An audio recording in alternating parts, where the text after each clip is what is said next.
Good afternoon. I'm delighted to be here as we commence the new session of the legislature at an incredibly optimistic time for the province and people of Alberta, with throne speech from Her Honour, the Lieutenant Governor, the Honourable Selma Lakhani, underscoring the focus of Alberta's government to increase healthcare capacity and continue to create jobs through Alberta's successful recovery plan.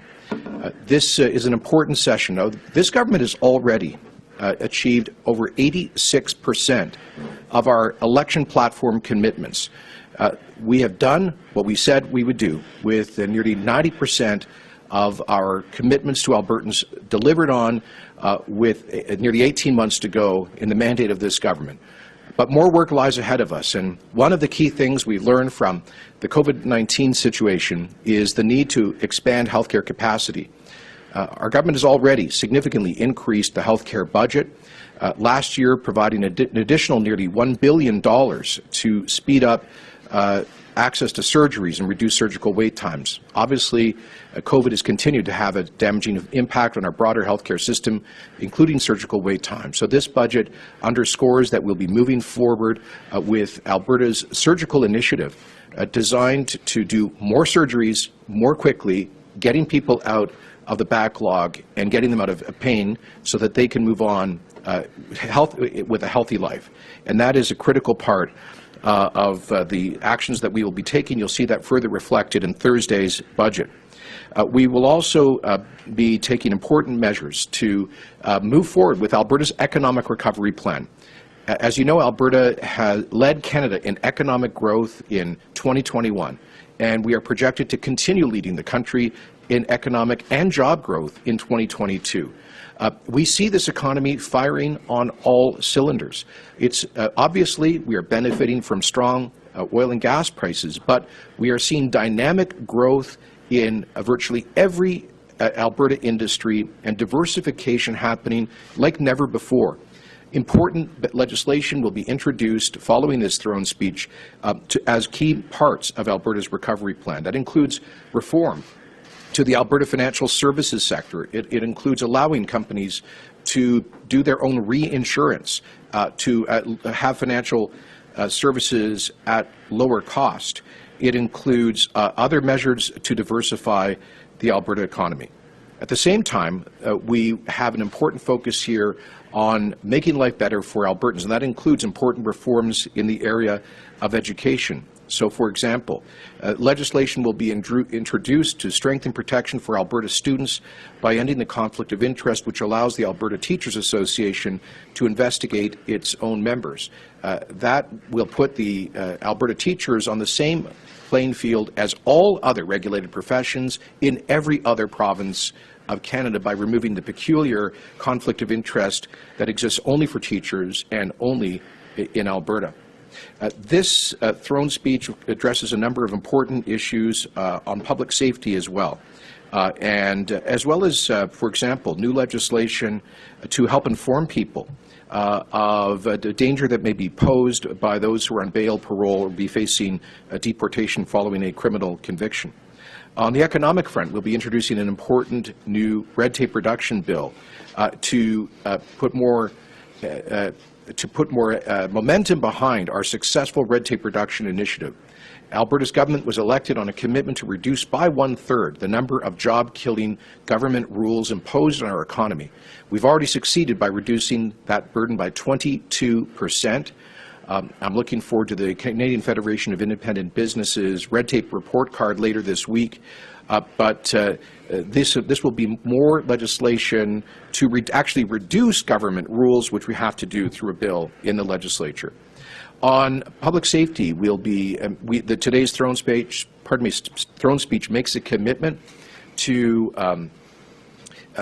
implement the recommendations of the Human Trafficking Task Force that was chaired by Paul Brandt, and we'll be making that report and the government response available in the days to come. Further important action on healthcare includes implementation of a report by MLA Dan Williams on implementing a stronger approach to palliative care so that patients can have better access to that important and dignified care as they face difficult end-of-life decisions.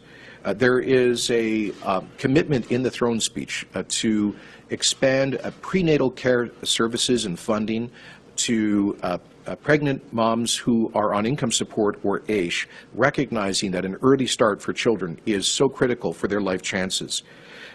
We will be addressing the cost of living issues through a gas rebate program that will be detailed in Thursday's budget.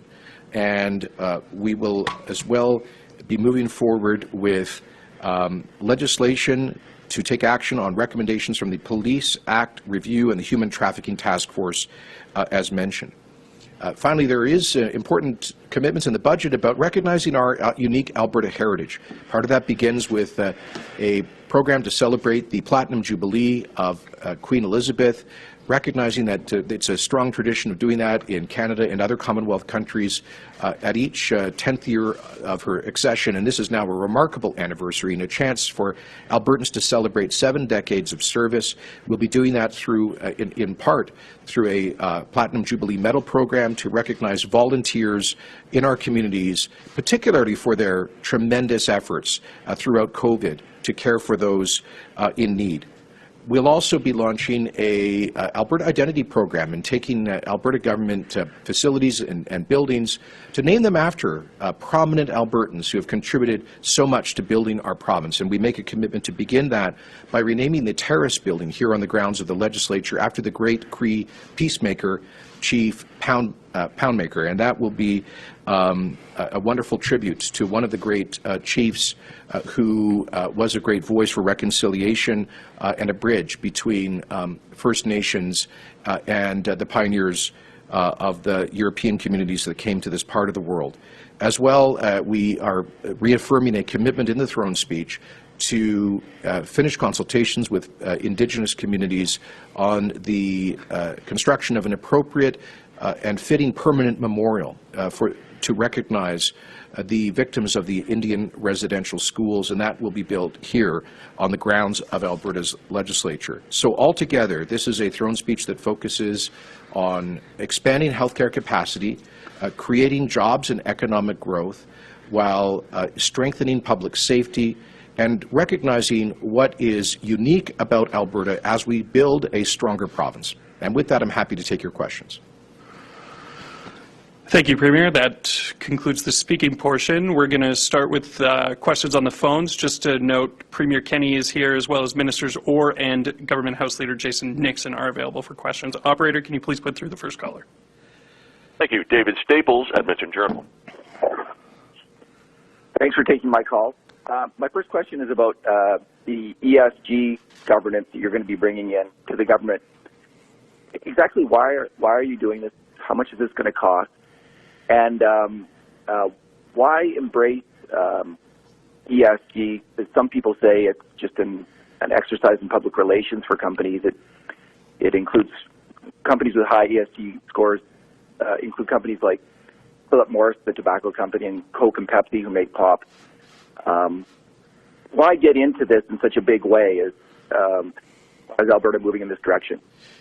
Good questions, David. Just for context, the throne speech says, and of course all of this is under embargo right now, the throne speech says that commits us to a renewed effort to tell Alberta's story to the world, highlighting the many reasons why there is simply no better place on earth to pursue a dream, raise a family, and build a life. This campaign will focus on attracting both job-creating investment and hardworking people from across Canada and around the world.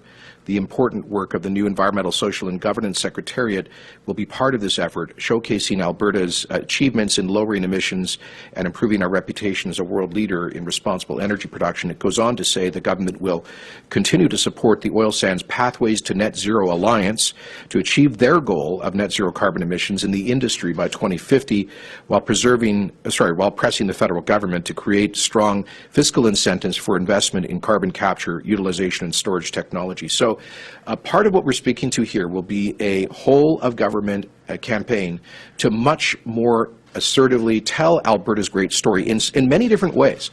We spend a lot on, for example, tourism promotion, and the Invest Alberta will be upping its advertising campaign across Canada and around the world in key investment markets to tell people about the Alberta investment and economic advantage. We will be identifying in the budget our concern that the single greatest challenge our economy is facing in the foreseeable future will be a skill and labor shortage. So we want to advertise the availability of unfilled jobs here in Alberta. But on top of all of that, we need to do a better job of telling the story about our improving environmental performance. So that comes to the ESG question. David, I can tell you that when I sit down with oil sands producers, Alberta oil and gas companies, typically the number one concern that they raise is the impact of the ESG movement on their access to capital and financial services.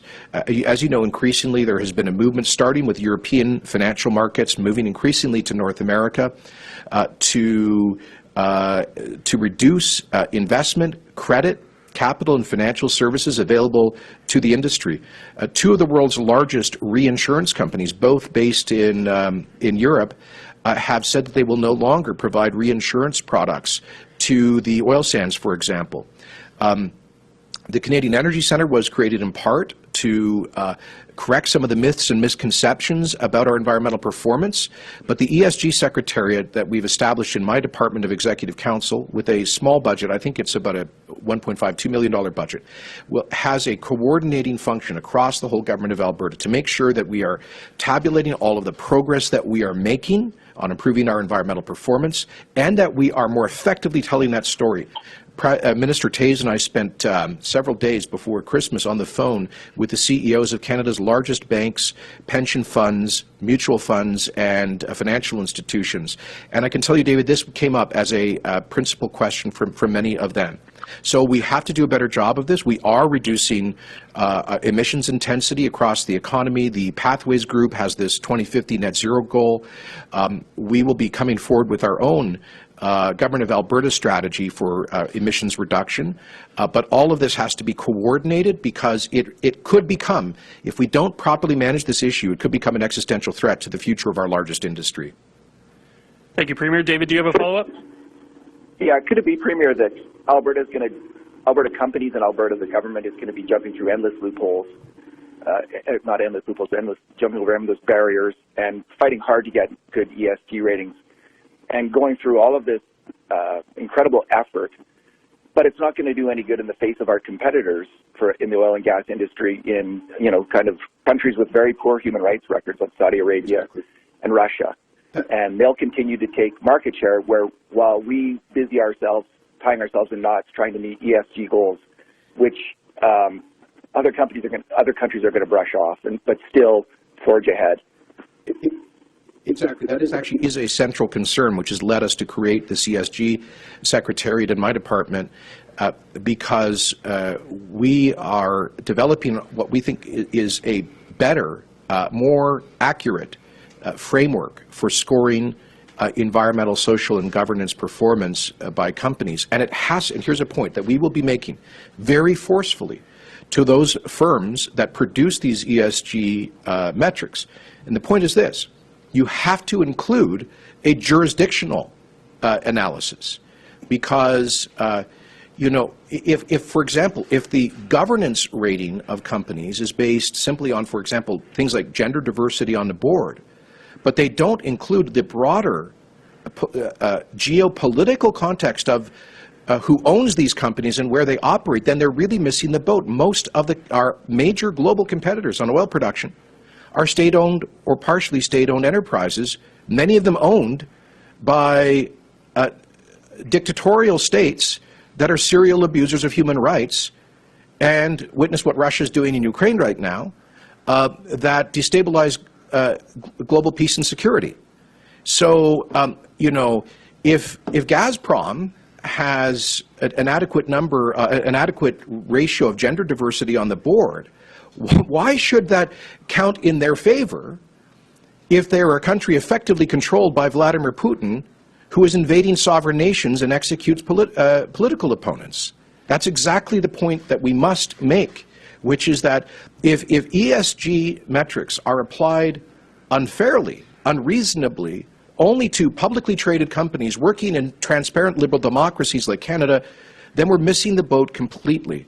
And so part of the work that Assistant Deputy Minister Brad Ferguson and his team have been doing at the ESG Secretariat is to come up with a compelling jurisdictional analysis in ESG rankings, because if you include that, we knock the lights out of our competitors in the oil and gas sector around the world. Thank you, Premier. Operator, can you please put through the next caller? Sherry Narine, Windspeaker. Hello, Premier Kenney. These questions are for you.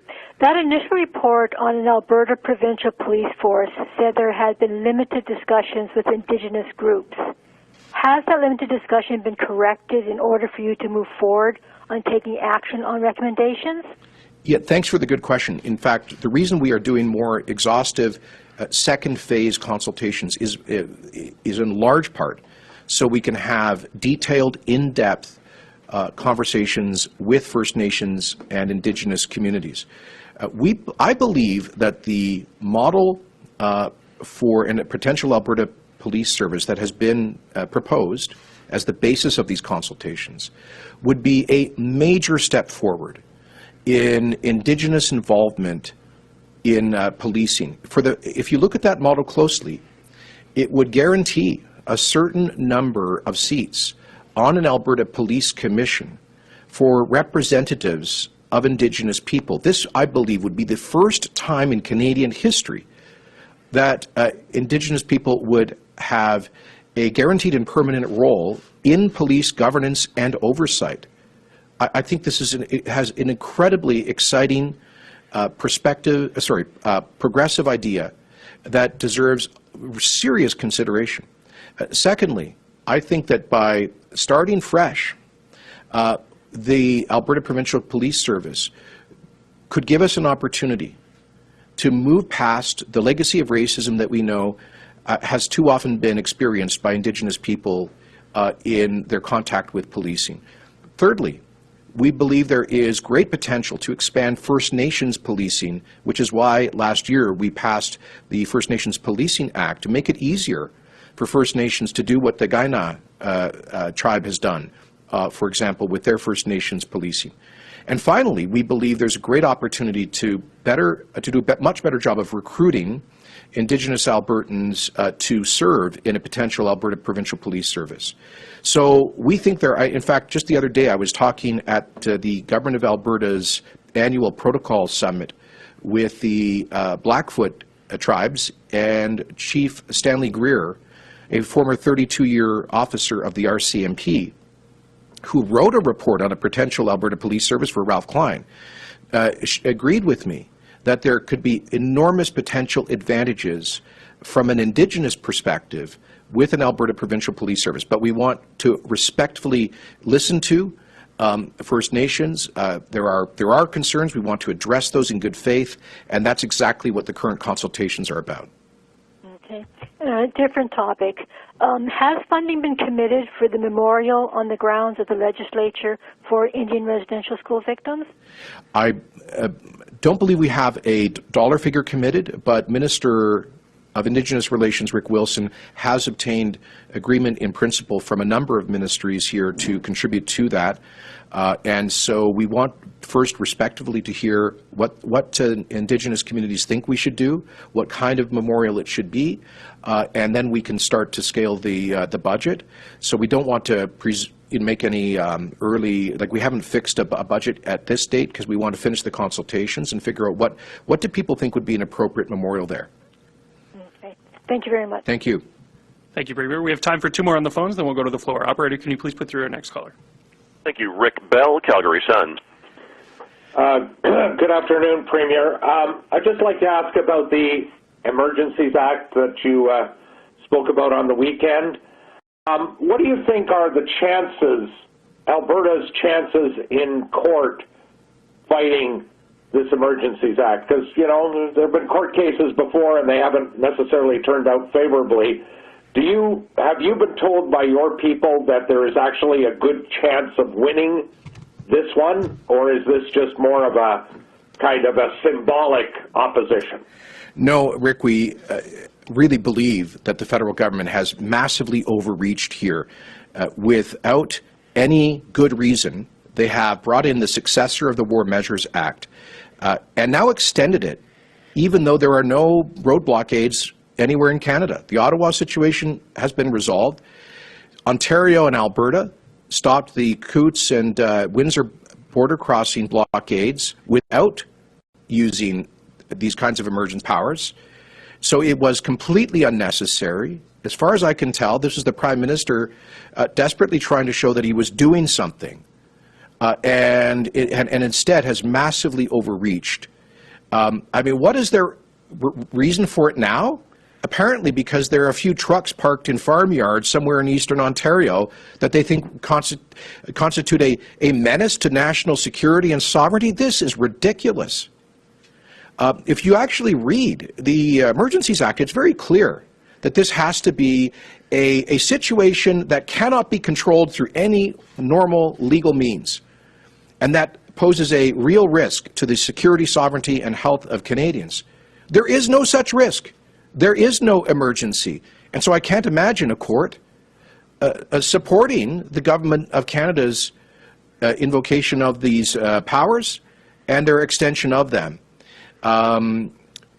We will likely be filing our own, we will be filing our own Alberta challenge to Trudeau's Emergencies Act invocation at either the Federal Court of Canada or the Court of Queen's Bench of Alberta. We are getting our legal ducks in order right now to pursue what we think is the most effective path for this court challenge. We will also likely come in behind the Canadian Civil Liberties Association, seeking status to intervene in support of their case.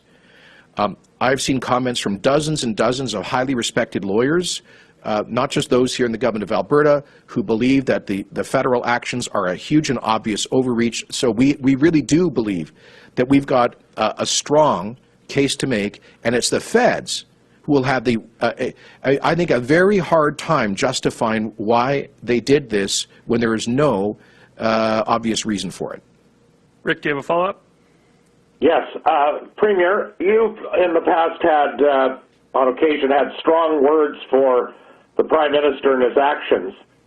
How do you rate, or how do you rank, or how do you perceive what he's done with the Emergencies Act in the sort of pantheon of bad things he's done? Like, how bad is this? And I ask this question of you because a lot of people who've contacted me actually fear what could happen under this Emergencies Act. So how bad is this in the catalog of bad things this Prime Minister has done? I think this is one of the biggest mistakes of any modern Canadian government. I think it's ironic that the son of the Prime Minister who brought in the War Measures Act to roll tanks onto the streets in 1970 has now decided to bring in the successor legislation to the War Measures Act, the Emergencies Act, with no good reason. This Prime Minister created the problem to begin with his trucker vax mandate. That is bad public health theater. A few thousand unvaccinated truckers who could maybe take a negative rapid test in the isolation of their cabs are somehow a public health menace in a continent with tens of millions of active COVID infections. This is ridiculous. He brought in that requirement just as the rest of the world started dropping public health restrictions. After months of an exemption, it made no sense. And then, when truckers started to protest, he basically started calling all of the people who disagreed with him Nazis, calling them names, inflaming the situation. And then did nothing to deal with the blockades as they started, and then panicked and overreacted with this use of extreme powers that has extrajudicial powers. The Prime Minister is able to go in there now without going to a court to freeze people's bank accounts because of who they donated to or their opinions. His Justice Minister actually went out there and said that if you are from a pro-Donald Trump fund or something, you better watch out because we might freeze your assets. Excuse me. The Chief Law Enforcement Officer of Canada has said that if he disagrees with your political opinions, you better watch out because we might freeze and seize your bank account without going to a court. Rick, when we look back on Canadian historical injustices, we usually think about things like the internment of people of Ukrainian origin during the First World War, the internment of Japanese and Italian Canadians in the Second World War, and the War Measures Act in 1970. You know, prime ministers have had to stand up in Parliament to apologize for the use of the War Measures Act in the First and Second World Wars and how it was misapplied, the overreach. So I can't believe that he's going down this path. It is to try to distract, I think, from a problem that he created. Thank you, Premier. Operator, can you put through our final caller on the phone, and then we'll go to the floor. Thank you, Don Braid, Calgary Herald. Premier, last March, thanks for taking my questions. Last March 25th, the federal government ruled against Alberta's case on the carbon tax, and ever since then we've been paying the federal carbon tax, despite promises from your government that there would be a replacement tax. It seemed to be a very slow march to this. There's no mention of any possible replacement tax, carbon system in the throne speech, and I'm just wondering if we can expect to see that, or if there's any chance we might see that in the budget. Yeah, thanks, Don. We are working on a possible alternative, but at the end of the day, we fought as hard as we could. We scrapped the NDP carbon tax as Bill number 1 in 2019. The feds then imposed theirs on Albertans. As we promised, we sued them, and we joined several provinces in doing so. We lost narrowly at the Supreme Court of Canada, so whether we like it or not, that is now the law of the land. And I think Albertans, Canadians are starting to see how much this is costing them. As the Trudeau carbon tax has now gone up to $50 a ton, it is making a bad situation worse on people's power and gas bills. And this is further driving up the cost of living. But if you think this is bad, fasten your seatbelts, because Justin Trudeau and Rachel Notley want a $170 carbon tax, and that's probably not the end for them. They regard high power and gas prices as a plus, not a minus, as a feature, not a bug, because they think that high gas and power prices forces people to drive less and to turn down the temperature at home, to use less electricity. The whole perverse idea behind the carbon tax is punishing people for living normal lives, which is why we've been consistently opposed to it. There are better ways to reduce carbon emissions than punishing people for living normal lives in a cold northern climate. So we're looking at all of our options. We'll be coming forward with a decision in the fairly near future, and I'm actually going to ask Minister Nixon, as Minister of the Environment, if he'd like to add anything. Yeah, well, Don, the Premier is got it exactly correct, and I want to be very, very clear with you, Don. At no time has the Alberta government committed to re-bringing back a carbon tax of any kind on our province. We were very clear after the Supreme Court ruling that we would not see a reinstatement of the NDP job-killing carbon tax inside this province. What we did commit to, though, was to do everything that we could to get the money that Albertans are unfortunately being forced to pay in ridiculous federal carbon taxes back here into Alberta, and making sure that it can be used to be able to help make Albertan citizens' lives better each and every day while they continue to be forced by the federal government to pay the carbon tax. And we'll continue to work with our allies in provinces like Saskatchewan and with environment ministers across the country as we work to find ways to be able to make sure that Alberta's revenue can be returned here to help Albertans. But to be clear, we will continue to fight against the carbon tax. It's not the right policy. Just go look at your heating bills. It doesn't work. It's just costing hockey moms and hockey dads money, while the Prime Minister and the federal Liberal government continue to go across the globe with global elitists trying to push forward with a climate agenda that kills jobs, and something that was just completely and utterly unacceptable to the province of Alberta. Don, do you have a follow-up? Yes, I'm now in more than my normal state of confusion, because I take it that you're saying 6 provinces have got alternate plans that the federal government has approved. I take it, Mr. Nixon and Premier, that you're saying that you're not going to produce such a plan, but you're going to find a way to get the money that we're losing back, but not for environmental or climate change policy purposes? Well, Don, first of all, when you say get the money back, under the federal program, which we oppose, 90% of the revenues collected from their carbon tax go out in rebates. Now, this constitutes a net cost for small businesses that don't get those rebates, and for community organizations, small nonprofits, and the like. But that is, while we oppose this, it is less costly for Albertans than the NDP design, where only 60% went back in rebates. So we are not looking to scoop revenue like the NDP wanted to pay for government spending. And Jason, you can speak more to that. That's correct. And Don, 90% of the federal carbon tax already is rebated to Albertans. The other 10% was supposed to be returned to Albertans to work on climate change initiatives inside the province. It still has not been returned to Albertans, and we'll continue to fight for that 10%. But underneath federal legislation, there's the ability of provinces to be able to take the revenue from a federal carbon tax and bring it directly back to Alberta. And we are looking at ways, similar to Saskatchewan and some other provinces, who are having conversations with the feds on ways that we can do that, only though if it is going to make Albertans' lives easier and save them money. If not, we'll continue to fight against the federal carbon tax, not at the Supreme Court, but hopefully with a government change, and eventually being able to get more common sense climate change policies coming from Ottawa. Thank you, Minister. We're going to move to the floor now. Please identify your outlet, your name, and who you'd like to answer your question. Hi, it's Janet French from the CBC. This is for the Premier. Just checking in on Casey Madu. When are we going to see the Kent report released? And will Casey Madu continue on as Minister of Justice or in any cabinet role, and if so, why? Thank you. So I received a report late last week. We reviewed it over the weekend, and I'll have more to say about that in the near future. How about now? I'll have more to say about that in the near future. But because, how about this? I'll give you a second main question, because I didn't give you the answer you were looking for yet. Okay, sounds good. Completely unrelated, the balancing pool. Why are you dissolving the balancing pool? And how will that affect the stability of electricity prices? I thought this might be a Nixon question. Yeah, well, first of all, the NDP lost about $1.3 billion by mismanaging the balancing pool, and those costs have been passed on to consumers.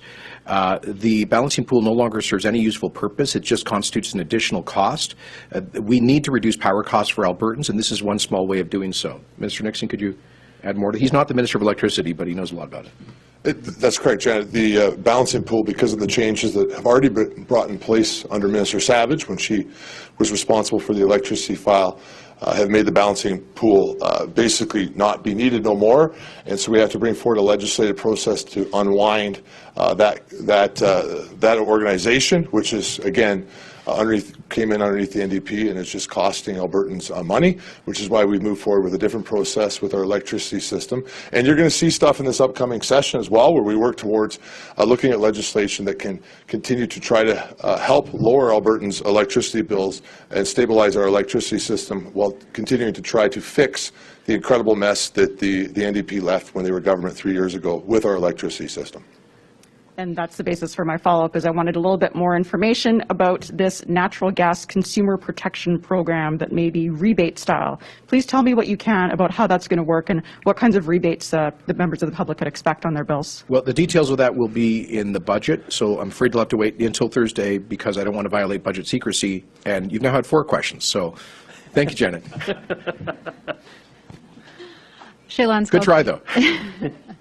Shalon Skalski with CTV Edmonton. The question for the Premier. Premier, thank you for taking my question. It's in regards to the Alberta Surgical Initiative. I guess, how do you see the number of surgeries breaking down under this plan? What percentage will be performed publicly versus privately in the chartered facilities you talk about in the speech? Thank you. Our current goal is to move from 15% of surgeries in chartered facilities to 30%. Over the next couple of years. So we are trying to double the number of surgeries that are performed in chartered surgical facilities. We have always had surgeries performed in those facilities that are publicly insured, but this is one way of getting more surgeries done more efficiently and more quickly to reduce surgical wait times. It's more important now than ever because of the post-COVID the increase in surgical wait times as a result of interruption from COVID pressure in the hospitals. Saskatchewan very successfully piloted a similar program starting about 8 years ago, and they saw that the chartered surgical facilities were able to perform surgeries at lower cost because of more efficient use of capital. Basically, they're using those surgical suites that are privately owned, in some cases 24/7. That is not typically the case in government hospitals. They also have more flexible labor arrangements, and as private operators, they are more focused on cost control.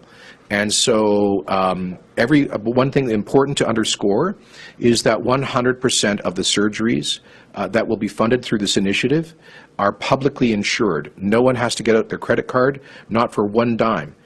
This is all publicly insured, but it's the best way we can start to get on top of these ridiculous surgical wait times that we frankly inherited from the last government and that have gotten worse during COVID.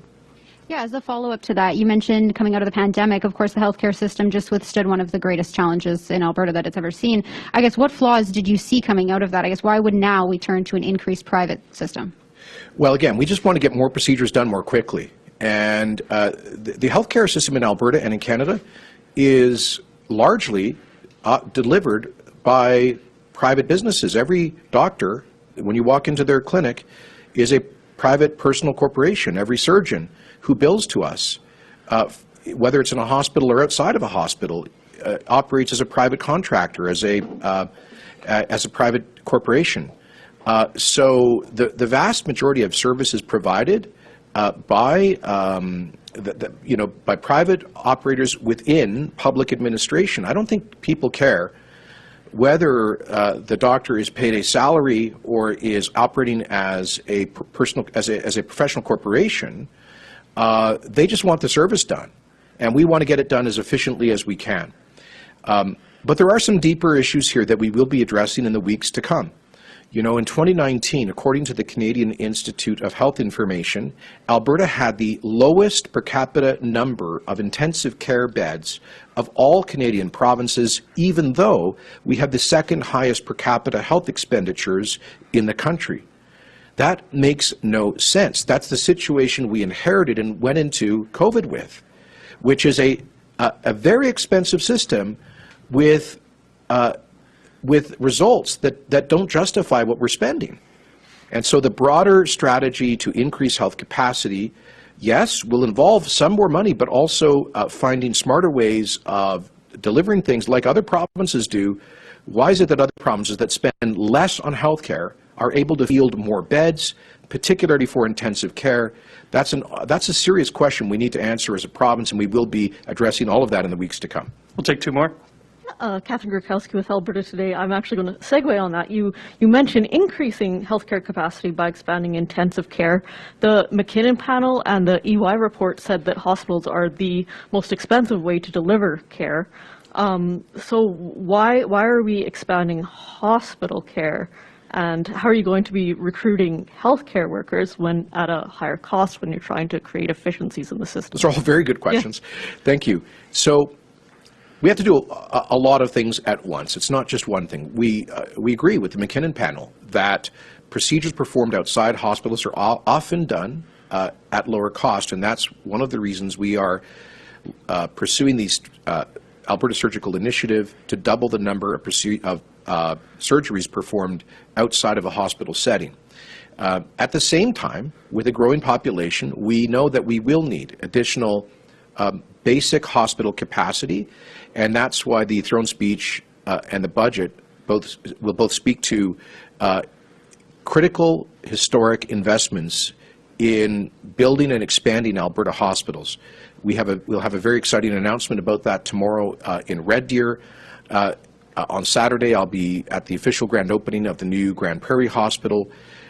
We are on track for the completion of the Calgary Cancer Centre, and we will be announcing an important expansion of the neurological centre here at the University of Alberta Hospital, as well as many other important new capital investments to expand hospital care in Alberta. We'll also, as part of our broader strategy, be hiring more nurses. We have more nurses working in the system today than ever before, but one thing that COVID has underscored is we need more nurses with experience for things like intensive care.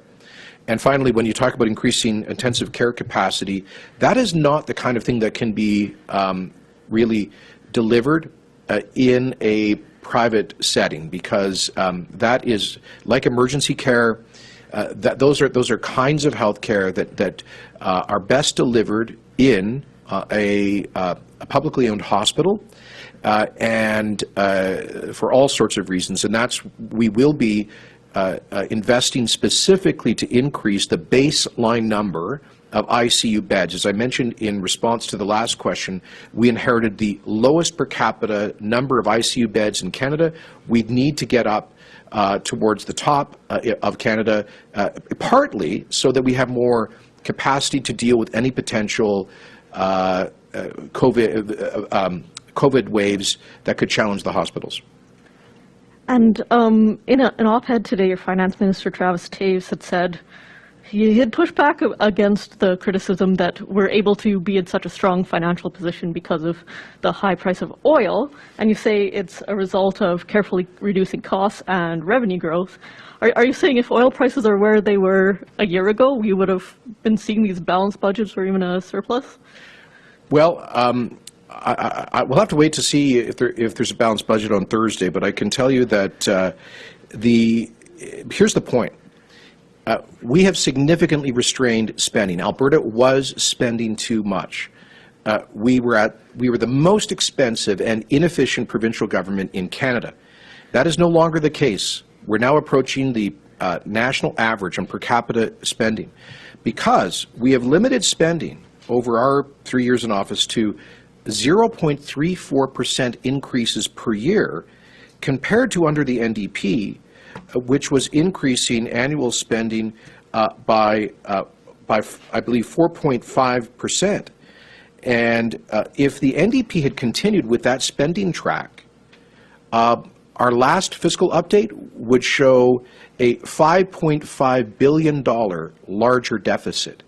So there's a lot of speculation that we may be on track for a balanced budget and a surplus this week. If that happens, it will be, yes, in part because of significant growth in non-renewable resource revenues, but it still would not be possible without the spending restraint that we brought in. In addition, you will see on Thursday's budget dynamic growth in all revenue sources. It's not just oil and gas royalties. It is also personal income taxes, corporate income taxes, and all sources of revenue.